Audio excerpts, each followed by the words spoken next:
Au Parti socialiste, les tracts sont prêts, mais ce ne sont pas les bons. Cela date de l'avant-premier tour. Les autres, les nouveaux en vue du 6 mai, ne sont pas arrivés.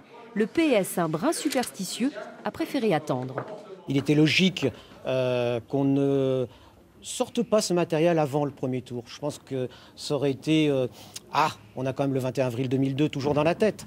Donc il fallait que se passe le premier tour, mais on sait qu'en politique, une élection n'est faite que le soir de l'élection. Alors jusqu'au 6 mai, les 3500 militants du PS 44 sont appelés à la mobilisation générale. Pas de temps à perdre, les réunions sont studieuses. On y arrête les lieux de tractage ou de porte-à-porte. Toutes ces questions matérielles, d'amener les tracts au bon moment, de faire en sorte que les gens soient convoqués à la bonne heure, qu'on n'agace pas aussi ceux à qui on distribue des tracts, qu'on reste audible, c'est un travail harassant et dont on n'imagine pas toujours l'ampleur. Militer, c'est parfois exaltant, c'est passionnant, mais c'est parfois très fatigant.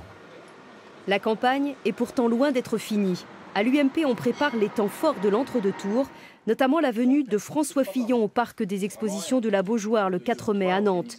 Mais tout ne se jouera pas en meeting. C'est le terrain, c'est le terrain. Pour convaincre les indécis. La boule lyonnaise à Bassindre, les courses cyclistes, les guinguettes. Les courses, les guinguettes et les incontournables marchés où les militants se relaient, motivés plus que jamais après les résultats du premier tour. On sentait une inquiétude si l'écart était trop important. On voit bien qu'un point, c'est rien du tout. Tout le monde disait Nicolas Sarkozy va s'effondrer, c'est pas du tout le cas. Il a tenu, il a vraiment un score de résistance sur ce premier tour, malgré toutes les attaques dont il a fait l'objet.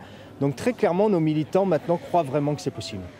Et pour cela, François Pinte leur a assigné un objectif en Loire-Atlantique, convaincre chacun 30 personnes de voter Sarkozy. Pour ces militants UMP, la route est encore longue jusqu'au 6 mai.